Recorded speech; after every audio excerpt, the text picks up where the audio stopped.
I think it is a good effort by the Indonesians to clarify its positions. I think from the Indonesian perspective, it is non-aligned and it does not take any side against any power. So I think because of that, it can have defense relations with many partners. Having said that, Indonesia is not comfortable to host any foreign military powers in its territory. It understands that it needs to demonstrate its positions of non-aligned, of not taking side with any power.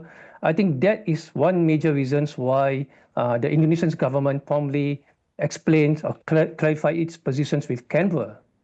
Yeah, and this is coming through in kind of bits and pieces of information, and it sounds like now the Indonesians are saying there actually wasn't a request from Russia at all.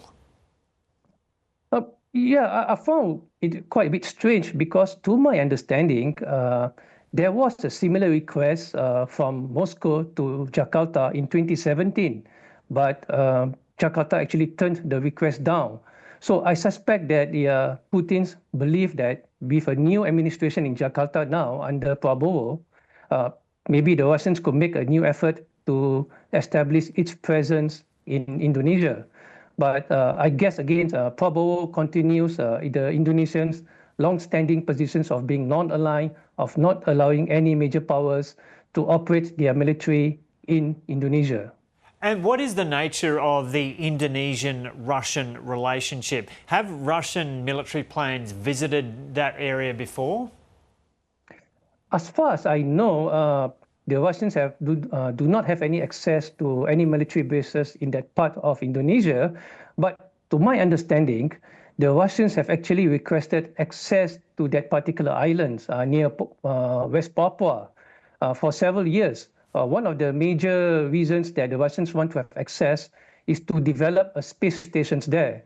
And I understand that Indonesian officers actually are taking time in the negotiations. I believe that the Indonesians are not comfortable to host Russian space stations in its territory. And what can you tell us about the BRICS and Indonesia having joined that alliance? Yeah, I think it demonstrates Indonesia's positions of being non-aligned. Indonesia has close economic partnerships with the West, OECD countries, for example. So joining BRICS is just a natural extension of being non-aligned.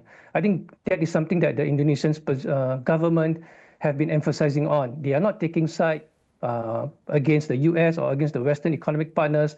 They just want to broaden their economic partnerships. And what do you make of that approach of the Indonesians with international relations and trying to remain as non-aligned as possible? Well, going forward and under Trump administrations in the US, it's going to be a challenging effort by Indonesia and also by the broader Southeast Asian countries. They have been successfully maneuvering between the US and China for the past few decades.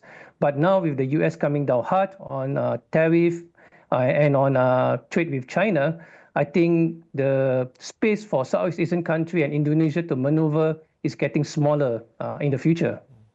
And just finally, what do you make of the state of the Australia-Indonesia relationship at the moment? Well, it is a good relationship, actually. I think the Australian government has made efforts to maintain a trust level between Indonesia and Australia. I think there's a bit of engagement at every level, from the strategic level down to the service-to-service level.